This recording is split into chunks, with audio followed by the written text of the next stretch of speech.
There are so many rivers around the world, so many far-flung locations, that I rarely return to the same place twice. That is, unless I've been defeated the first time. But there's one place where I've longed to return, a land that beat me before. A region of unparalleled brutality where for over 100 years violence and bloodletting have been a way of life. I travelled here 25 years ago, but had to pick my time carefully. Since then, continuing violence and unrest have prevented me from going back. This is the Congo, a region lost in the dark heart of Africa. A land of fables, legends and spirits. And there is one spirit in particular called Mami Wata, who is said to lure fishermen to the bottom of the river, where they are imprisoned for eternity. Far-fetched? Maybe not. Recently, news stories have reached me of fishermen dragged overboard to their deaths. So I'm heading back out there to discover if these tales are just fables and legends, or if something really is lurking in the depths.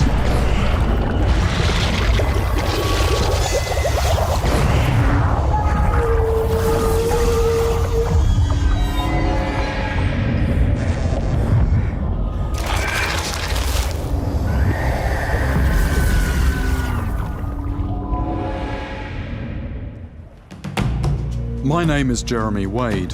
What keeps me alive is catching fish. But some of the moments when I felt most alive have been those when I was closest to death. Only by really testing myself do I feel I've achieved anything. And to do this, I travel far and wide, putting my own safety at risk to uncover the truth about what lurks in the world's rivers. I'm heading to the Congo, one of the few places on Earth that will still really test a fisherman. The Congo is situated in the tropical heart of Africa. It is regarded as one of the most violent places on Earth. My plan is to travel up the Congo River into the interior of this vast continent and catch myself a monster.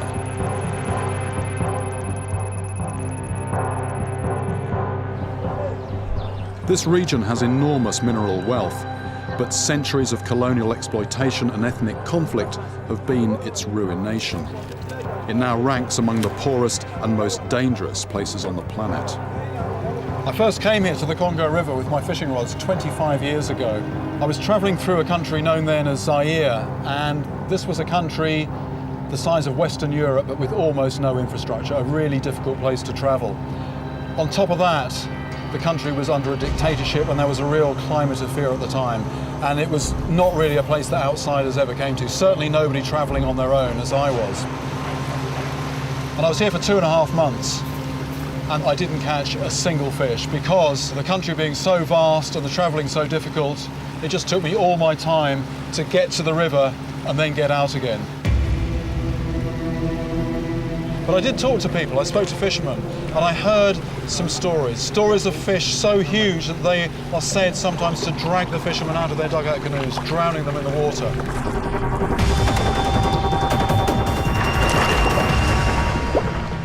And then I was on my way out, I was travelling on a big riverboat, maybe 2,000 other passengers on that boat, and I actually glimpsed one of these monsters. Somebody dragged it on board, and I took a photograph. And the memory of that fish has just stayed with me ever since. But recently, fresh stories have reached my ears of this place, and they have rekindled the memories of that fish that I saw on the boat, and they've reminded me that me and this river have got some unfinished business. The people of the Congo are very superstitious. They believe that this great river is inhabited by the spirit Mami Wata. But could this water spirit actually be a rare and massive fish, like the one I glimpsed all those years ago? I have to find out. I get my first real sight of the harshness of life in this place when we stop in a village to refuel. Life here is cruel and unforgiving. Just to survive takes incredible strength, spirit and resilience. Oh, merci. What's slightly disturbing about this fish is that it's still alive. Catfish tend to stay alive for a long time out of water. And if you let yourself be ruled by sentiment, you'd say, really, you should bash this fish on the head, put it out of its misery. But if you do that, it's going to go bad very quickly. and the meat's going to go rotten and people aren't going to eat it. So basically, if you live somewhere like this, sentiment goes out the window, and you want to keep this thing alive for as long as possible so that it tastes good when you eat it. Simple as that. Kamba, il s'appelle Kamba. Kamba. This one here, this is the Kamba. This is one of the ones that grows very big. It's a very thick-bodied catfish. It's got big eyes. Those are the eyes of a predator. Those aren't the eyes of a fish that snuffles around on the bottom. It's got the feelers, like all catfish, but this mouth, this is an active predatory catfish. And that's a small version of the animal that I'm after. With their scaleless bodies and whisker-like tentacles, catfish are incredibly diverse. There are an estimated 3,000 different species inhabiting every continent except Antarctica. I have caught them in the New World and the Old. But here, the Congo is home to over 200 different types. That's nearly 3 times as many as in all the rivers in North America. This is an electric catfish. But here... Okay. It's got very sharp spines here. I'm here to catch a catfish that's rumoured to reach 8 feet in length and weigh over 300 pounds, a leviathan among the world's river monsters. The local name for the Congo River is Nzadi. It means the river that swallows all rivers. Together with its countless tributaries, it is the second largest river system in the world. From the Atlantic coast, it coils its way nearly 3,000 miles into Africa's interior, draining a basin second only in area to the Amazon. My plan is to travel 500 miles upriver to the village of Bonga. This part of the Congo was isolated from the outside world until the arrival of colonizers in the latter part of the 19th century. Then everything changed under the voracious rule of King Leopold of Belgium. A reign of terror turned the Congo region into a prison state. Men were enslaved to gather wild rubber, and their women and children routinely had their hands chopped off if the men failed to work hard enough. 10 million Congolese were brutally killed. To this day, much of this region remains undiscovered. This dark heart of Africa is still as unknown to outsiders as it ever was. I know little of what lies ahead as I venture into one of the darkest places on Earth.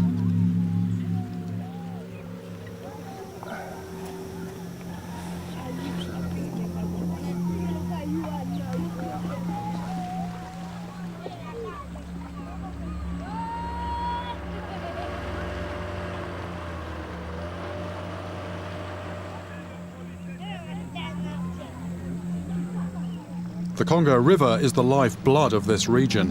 Villages cling to its banks. It provides a vital transport link and is an essential source of food. As I venture further north, I notice that little has changed over the last 25 years. I'm using up valuable time, and I still have 200 miles ahead of me before I reach the place where I saw that giant fish. As yet another day draws to a close, I'm getting desperate to see what fish are in the river, but I have no bait. That is until the boatmen suggest a local favourite: soap.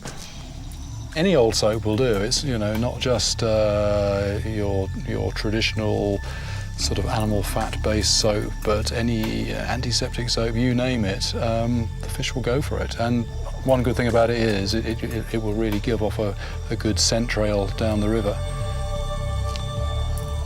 The catfish here are said to be among the biggest anywhere in the world. I've set myself up in a quiet slack on the edge of the current.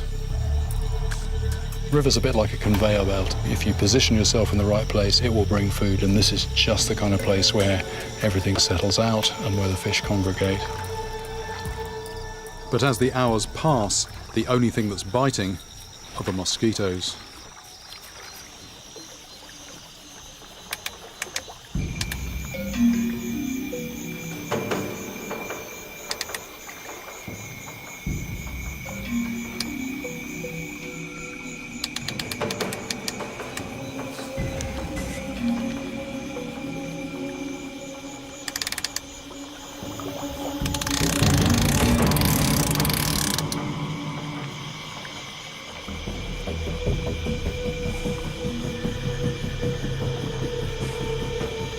pretty sure that was just the current, but every now and again you get a real surge. But things are very quiet, and that's, I don't know, it's quite a surprise.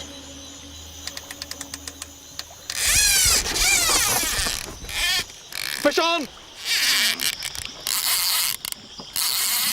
That's a fish.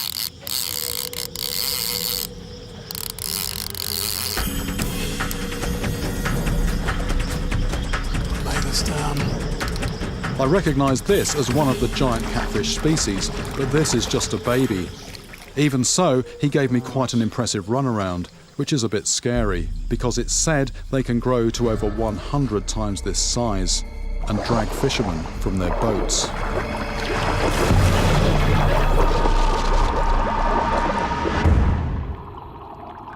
I know of catfish in the Amazon big enough to swallow people whole. So there's no reason why this river couldn't be home to fish of a similar size. Crucially for me, there is virtually no commercial fishing here. Unlike, say, the Amazon, where you've got a huge commercial fishing fleet that extracts literally tons of fish every day. So if there's one river in the world where you might hope to find a real monster lurking undisturbed in the depths, this is it.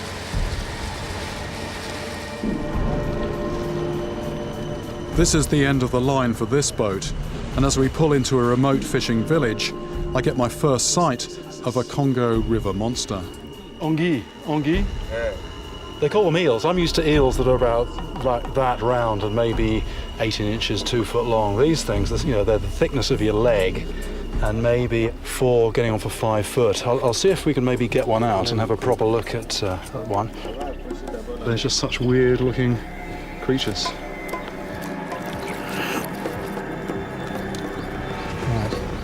I'm not going to put my hands in the mouth there. There's some pretty nasty looking fangs in there, and they look sharp. They also look quite dirty and unhygienic. I think I've got an ID on these. I think these are lungfish. Oui. That is because this fish actually has an air bladder which is used as a lung, so it can actually breathe out of water. And this is a fish that can bury itself underground and survive droughts. It sort of, I think, belched out a little bit of air, and then there was took some air in, and then belched out of the gills. Small eyes generally on a fish means that, you know, they don't use them much for feeding. They're probably using vibration or scent in the water more than vision to find their food. This was caught on a palm nut, so it suggests, you know, an omnivorous feeder. I mean, that mouth to me looks like it's going to take fish. I'd guess, like a lot of fish around here, you know, it's sort of opportunistic. It'll actually chomp anything that comes its way. But anyway, they call this an eel, and, you know, I have to say it's the most impressive eel that I've ever seen. Lungfish are ancient creatures, predating all animals that walk on land. When I look at a beast like this, Mami Wata no longer seems such a stretch of the imagination. Out here, stories and news are passed on by word of mouth. But stories can get exaggerated. Each village we pass thinks there are bigger, faster boats in the villages further upriver. I'm beginning to doubt it. But the next stopover proves to be much more fruitful, and finally I get myself a faster boat. So who would have thought it? Some rumours are true. They said there were bigger boats, faster boats, better engines. I doubted it, but here I go. This is going to take me very nearly to where I want to go.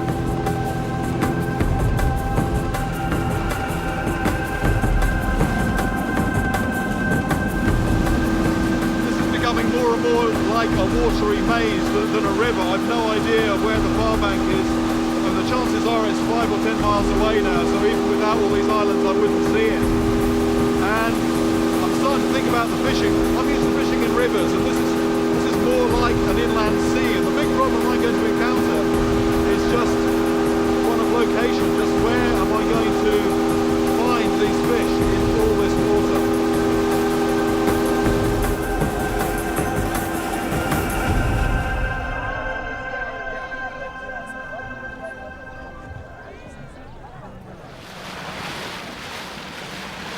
I'm just arriving at a riverside town where this boat has to stop, and I'm going to have to get my things off But it looks like there's quite a bit of activity here. I'm hoping that I'll find something, maybe a big dugout canoe that will take me on to the village where I'm trying to go.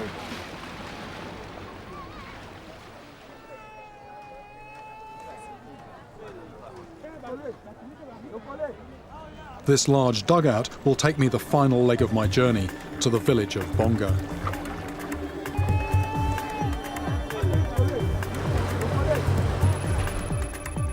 This village is ideally situated, being at the confluence of two rivers, the Congo and the Sanga.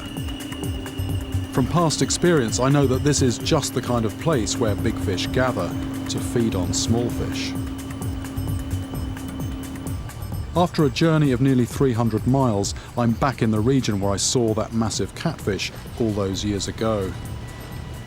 It was also near here that I caught malaria, the insect-borne disease that kills millions of Africans every year. The memories of that time come flooding back. As the malarial parasites swarmed through my blood, it felt as if a war was raging inside my body.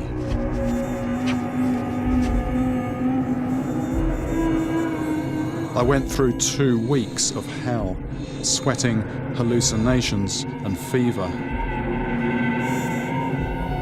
The slightest sound had my head pounding.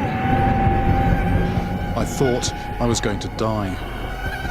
Now I'll have to relive that nightmare as I sit out fishing night after night on the same stretch of river.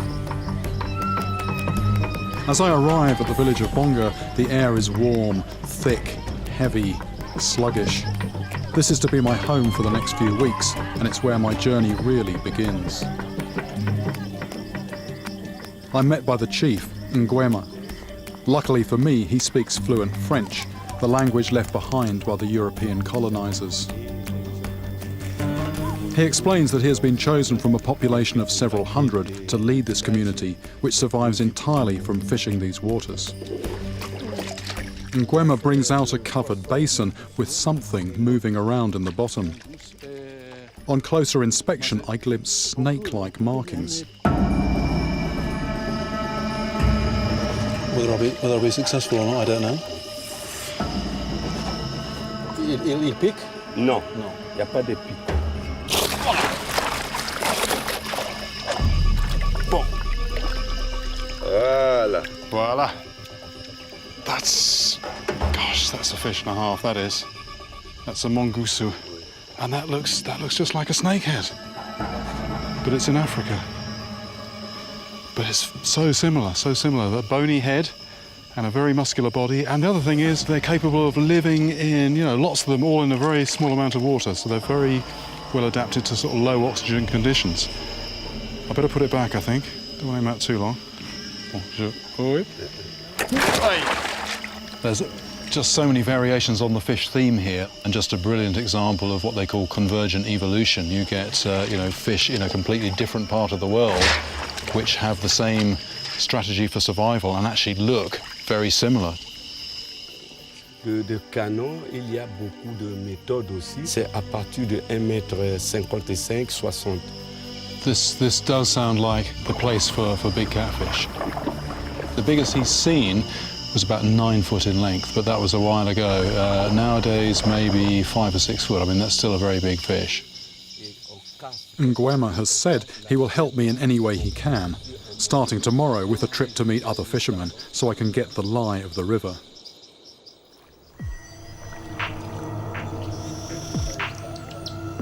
The chief has let me set up camp in an old deserted logging depot. The previous inhabitants vanished during the last civil war. During the past 100 years or so, while much of the world was marching forward, the Congo has been retreating, back into the darkness of a bygone era. After such a brutal history, it is to be expected that violence breeds violence, and I can't help but feel that the people here must harbour feelings of antipathy towards outsiders. My sudden appearance last night has surprised many of the villagers. But their main concern this morning is the chief's brother, who failed to return from a fishing trip last night. There are two main methods of fishing here, drift nets and long lines equipped with multiple hooks. Both techniques are fraught with danger, and the chief takes me to meet fishermen to find out more. In my experience, this is not only the best way to learn about the fish, but you also get to hear stories that normally never make it to the outside world. We visit a tiny fishing village to meet Nkoi, a specialist in big catfish. C'est Papa Jérémy. C'est un spécialiste le genre de la pêche qu'on pratique pour avoir le poisson kamba, soit le poisson libata. What we've got here is a three-stage process. You start off with one of those, a worm, on a little hook, and then that's attached to a weight.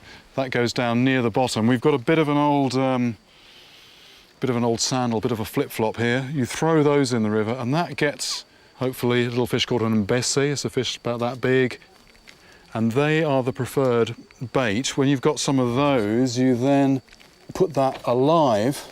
Oh, there you go. Ah, okay. The line just attached to the mouth there, just threaded through, and then a big single hook just nicked through the skin there, and then the point nice and, you know, standing nice and clear there. So that's actually a very clean but very effective way of mounting the bait.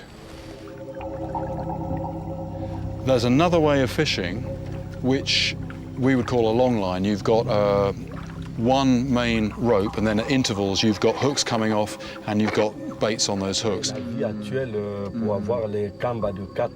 What can happen there is that you're bringing that in and you've got some hooks in the boat, and if you've got another fish on the line, or maybe even a couple of other fish on the line, and they start pulling, one of the hooks that's in the boat can actually stick in you. So potentially this multi-hook method of fishing is very, very dangerous.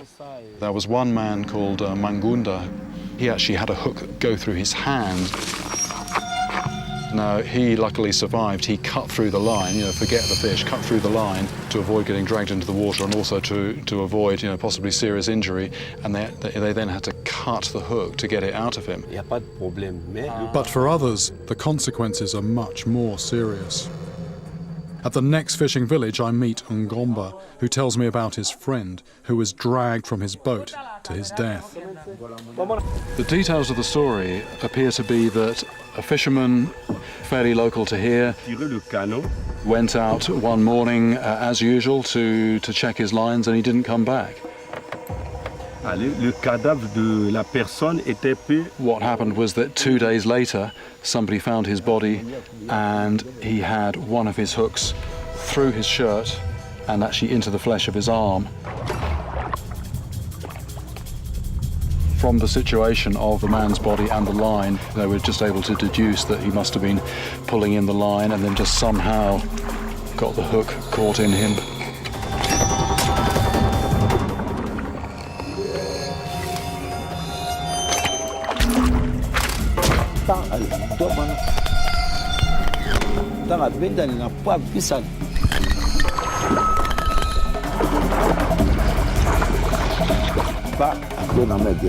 And he was pulled over the side.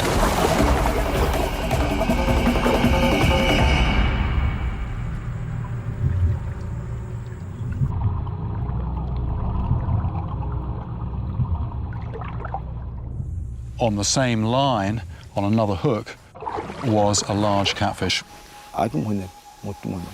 The size of the catfish, well, you know, he indicated that. Now, around here, that isn't the length of the fish, that is actually the width of the head. So we're talking a fish well over 100 pounds. I wonder what the chief thinks about my mission to catch a monster catfish, especially in the light of this incident and the disappearance of his brother.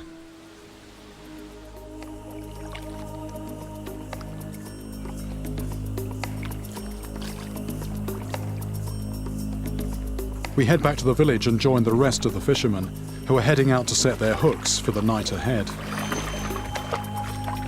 Nguema takes me along, Over the coming weeks, his help could make the difference between success and failure. I've got close to 100 hooks there, all baited with, well, some with soap, some with bits of snail. And this is very precarious. I'm fairly heavy compared to the people here, but we've got quite a wobbly boat. And the idea of pulling in a big fish from a boat like this is a bit interesting, to say the least. On met au profondeur d'eau. The first weight has gone in. It's about 6 feet deep, something like that, it looked like.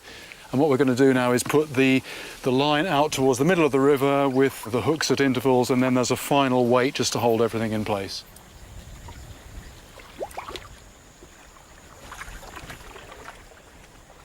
You get tension building up in the line. You get these hooks just whipping past you as you're paddling out into the middle.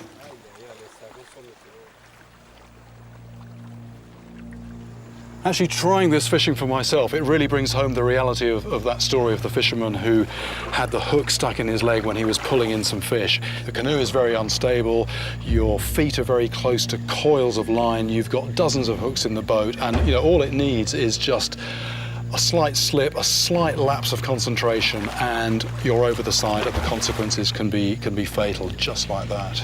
Okay, je vous donne ça.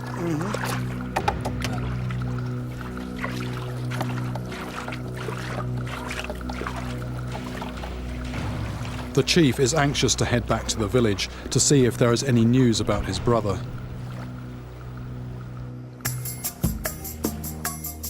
Then I get the news I've been waiting for. A fisherman from the village has caught a decent-sized camber catfish.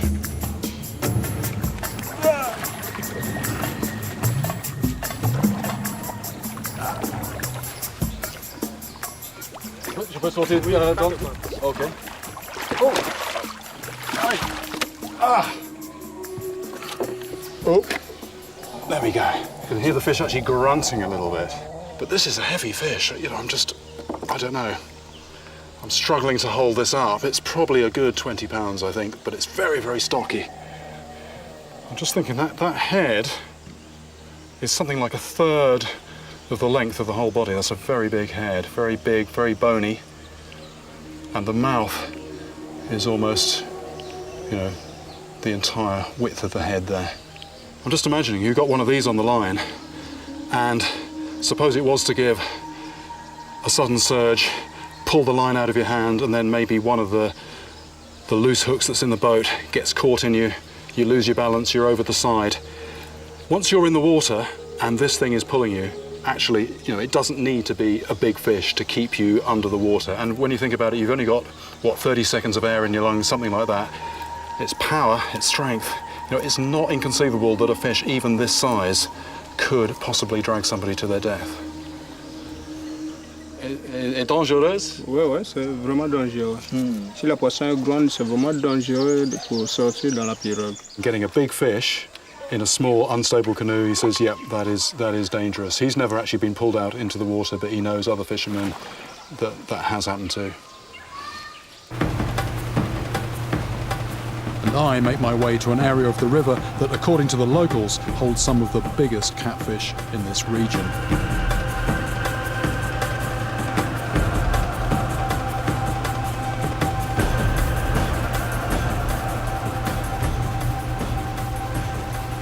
What I'll do, I'll have the boat here, and then I'll put 2, maybe 3 rods across. So I should have quite a good setup there for intercepting anything that might be on the prowl. The catfish I'm after is most active at night, when it comes into the shallows, using its whiskers to detect prey.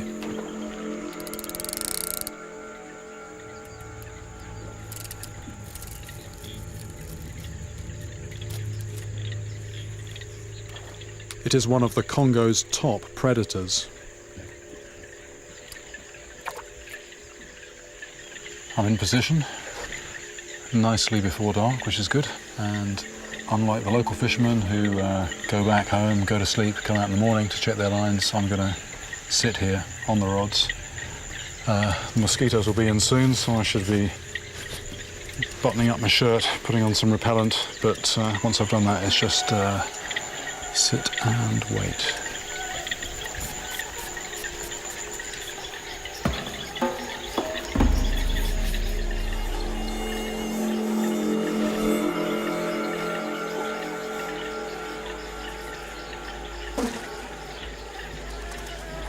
Eventually, having sat through wave after wave of mosquitoes, I'm forced to quit and head back to camp.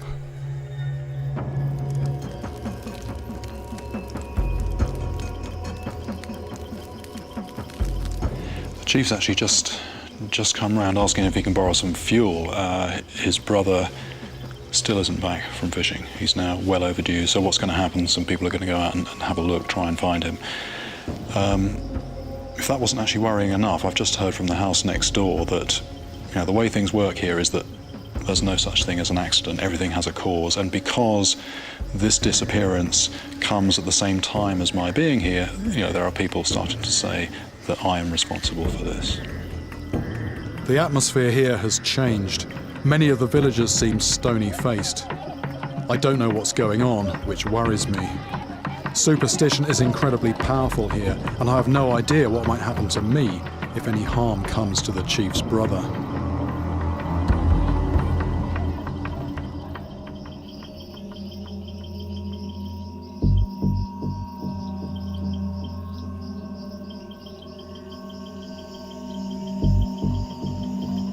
As I lie waiting to hear news, I feel isolated, anxious, and vulnerable. I knew I was heading into the unknown when I set out on this trip, but I didn't foresee anything like this happening.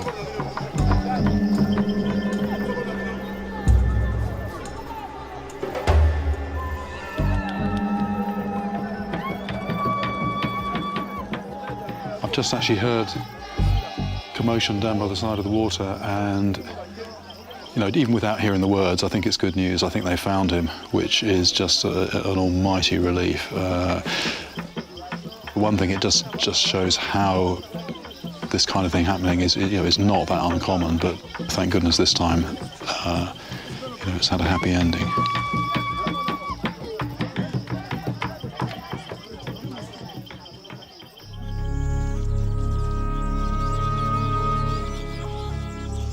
The following morning, it is only when I talk to one of the fishermen that I become aware of the extent of the danger I was in last night. If the chief's brother had not come back, some of the villagers were going to stone me to death. The rules out here are very different, and as we head out to check the lines, I try to put the events of last night behind me. It is now apparent how fundamental the chief is to my success here, not just in helping with the fishing, but maybe more importantly, in ensuring my safety. If anything were to happen to him while he's out with me, I dare not consider the consequences. And it's then we catch a snag. It's a fish which pulled the line. Il a accroché sur... Bon, moi je vais... Without a second thought, Nguema disappears into the murky water. And I understand now how different our attitudes to fishing are. This is real, about feeding his family. I've gone into some of the scariest waters in the world, but in this situation, I'd be very afraid to leave the safety of this wobbly canoe.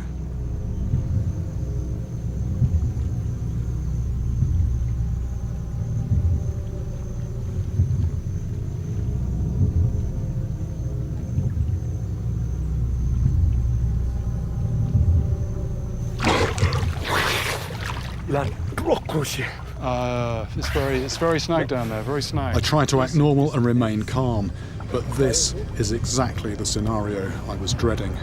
It actually got caught on one of the other hooks. Now, you know, it doesn't bear thinking about if that hook had gone in fully past the barb, you know, you're just not going to come up.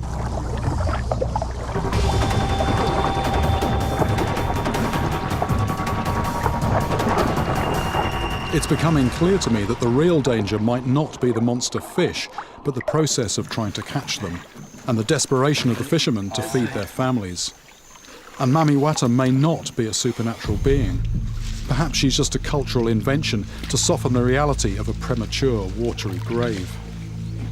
Carefully, we release the tangled line in case there's a fish still attached. It's a slow process to get all the hooks in.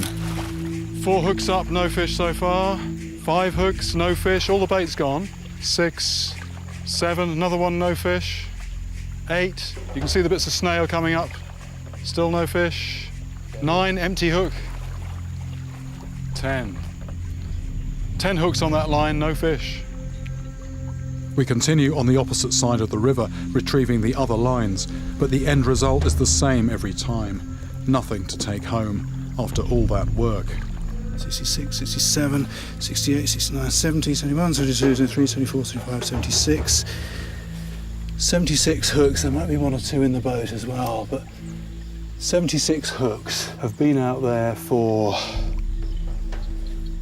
don't know, 15 hours, something like that, overnight, and not a single fish. And I'm starting to think now, I'm starting to do the maths and think, here I am, I'm going to fish with 1 hook. This is equivalent to me sitting by the river for 75 nights. That's 2.5 months and catching nothing. It's quite a surprise. I've seen fish in the markets and you sort of think, oh, there's loads of fish around. But of course those markets, you know, they are very much collection points for fishermen operating in a wide area. And who knows how long ago they were caught. Catfish can be tethered and kept alive after capture for several weeks. It's looking like a much, much tougher challenge than I thought, just catching anything here.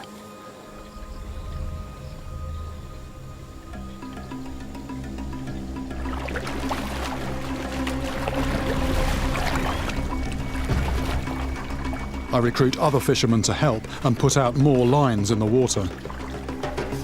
So we've got baits out in different types of places. Nothing so far. I haven't caught my trophy fish yet, but then many of the villagers haven't caught anything at all. As well as the big ones, you know, they need to catch the small ones, and you know, too many days not catching anything. That's seriously bad news. Much worse news than it is for me. As one day merges into another, I spend the days setting long lines and the nights fishing alone in areas where local methods are not suited. But day after day, the results are the same, and that presents me with a dilemma. Because if I were to catch a giant catfish, I would normally want to return it unharmed. But that would horrify the people who have helped me, who scratch a meagre existence from this river. After recent events, I'm beginning to understand how intricately intertwined superstition is here with everyday life. This has gone from being a quest to catch a killer catfish to a matter of survival. Not just for the villagers, but for me too, thanks to the power of superstition.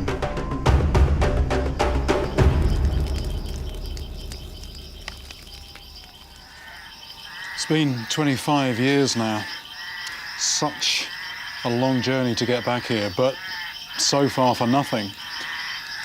And I'm almost starting to wonder if the last quarter century has maybe even seen an end of the giant catfish of the Congo. And now the weather seems to be closing in. If the rainy season comes early, the river could become lethal to fish, and the malarial mosquitoes unbearable to be out in. Unlike the local fishermen, I'm taking anti-malarials, but actually that didn't make any difference last time I was here.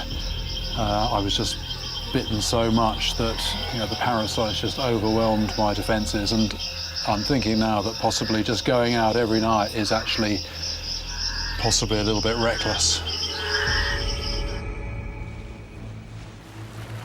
As I head out again, it's beginning to dawn on me that the spirit Mami Wata might not be a fish, but a consequence of the local fishing methods.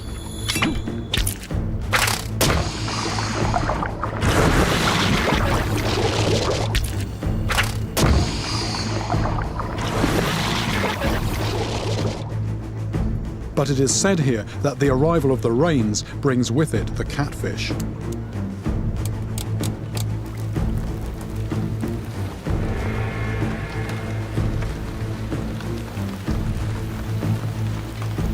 I feel the line, waiting to detect the slightest sign of interest from a fish. The mosquitoes begin their nightly assault, and the river is throwing everything at me. I don't know what I'm going to catch first, a fish or malaria. But my setup is perfect, and I'm not moving. This trip is beginning to feel like the most difficult challenge I've ever faced.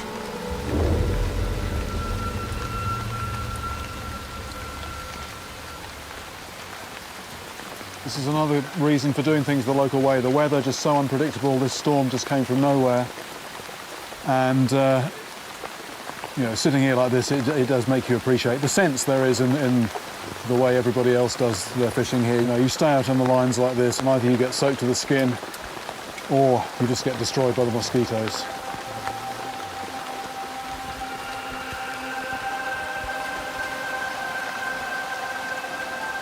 As the hours pass, I have little to do but bail out the boat. And eventually, it's me that has to bail out.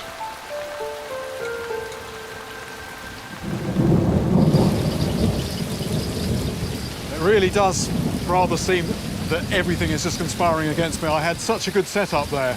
I had a couple of good baits out, the boat was positioned nicely, and if anything had been in the mood to feed, I had the perfect ambush set. And nicely before dark as well. The sun went down, the darkness closed in, and then a few spots of rain, and then, this hit.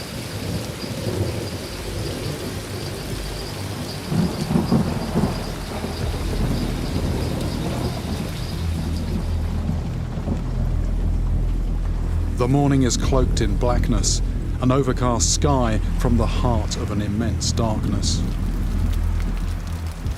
It's not wise to head out alone in these conditions, so with no sign of the storm abating, the chief comes to get me, to help him gather the lines. As we head out, I think about the fisherman who was dragged to his death by a monster catfish on his line.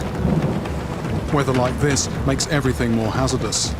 The rough river releases rafts of debris. Soap and heavy rain make the boat incredibly slippery, washing the hooks and lines around my feet.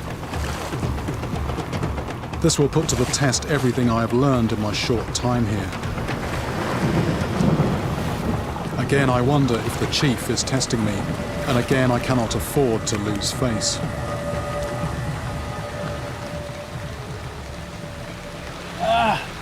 C'est the poisson. The line that's drawn is tight. It's really hard to undo the knot here, which can mean it's a fish. So I just need to make sure that once I've untied it, I've got a good grip on it. Okay. Clambering over the hooks here. Hands on the hooks, don't like that. Well, okay.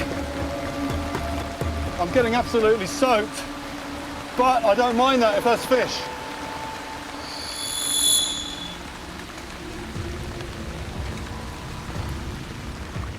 Hey, it's a fish, there's a fish, there's a fish.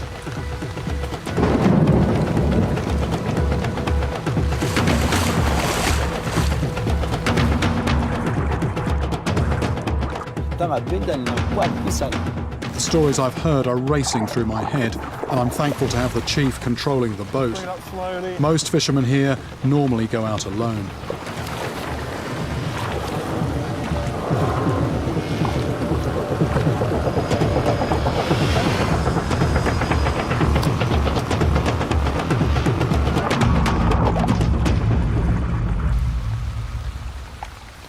I thought I felt something else possibly. Something moving down there. Two fish can mean double the power. So, hey, that's kicking. I've got to be careful it doesn't pull this line out and send those other hooks flying. But fortunately, it looks like they've already lost a lot of their power, struggling to get off the lines. I mean, luckily these fish have probably been on the line for a little while. Let's get all this line well clear from me. And I can feel something else pulling. I think there's something pulling on the end of this one. There is, there's a kick, definitely. I'll just get this hook sorted.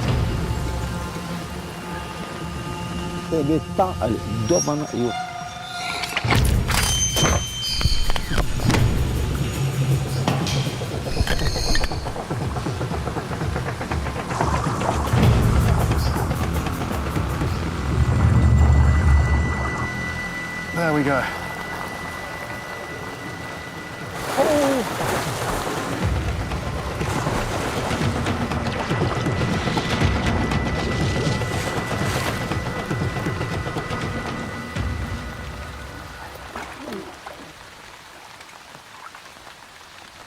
Wow, how about this, how about this? Nothing, nothing, nothing. And I think it could have been the rain that, well, it's quite possible it was the rain that got them going. 3 nice sized sunny there, 3 very nice sized sunny. The weather's kicking off though, I mean, it's coming, it's getting worse. There's lightning. I want to have a look at these fish, but I think, you know, priority should be get back to the village, have a good look at them there. My priorities, I realise, have changed. 25 years ago, I left the Congo feeling cheated for not having caught the big fish. I returned determined to settle the score, but I'm leaving feeling humbled by this great river and the people who eke out a meagre existence in this crucible of violence. Again, I didn't catch the big one. Maybe they're no longer here, but I did discover that the 3 I caught could be more than capable of pulling a fisherman overboard if you're using the hazardous local methods. Instead of just being abstract jottings in my notebook, you know, I came to really understand how those accidents could have happened. You're in a narrow, wobbly canoe, maybe there's waves and wind complicating the situation, there's a fish on the end, it's pulling, and you just lose your concentration for a moment or happen to slip at the moment when that fish makes a lunge. You've got a loose hook, flies through the air very easily, it's in your hand, it's in your leg, you're over the side. And actually in that situation, even a fish this size, you know, you're not going to have a chance against it. This is going to pull you under. You cannot pull against a fish even this size. The story of Mami Wata luring fishermen to their deaths is a fantastical one, but one that in the end I could not debunk, because the truth is every bit as frightening as the myth. For me, Mami Wata does exist, not as a spirit, but as an entity created by the realities of life here. The need to win food day after day from this hostile and mysterious river. This many crocodiles hauled out in the sun makes me realise just how many man-eating sized monsters are living in this lake.